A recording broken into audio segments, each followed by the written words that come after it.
Isang masayang karera na nauwi sa trahedya. Masayang naglalaro ang mga taong ito habang pinapalangoy yung baby at paunahan sa pagkuha ng baby doon sa dagat. At habang lumangoy sila, palayo ng palayo ang baby at hindi nila ito nahuli. Kaya bumalik na lang sila sa lupa. Hindi nila namalayan na yung isang kasama nila ay naiwan at nagdublob pa ito sa dagat.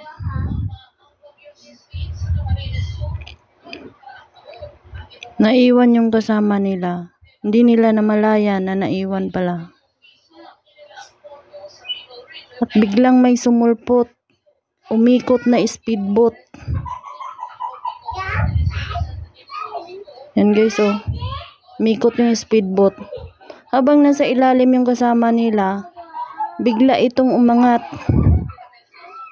Di niya namalaya na ang speedboat na sa likod na niya at nagdulot ito ng pagkahiwa ng kanyang liig dahil sa makina ng speedboat. Ang bilis ng pangyayari guys.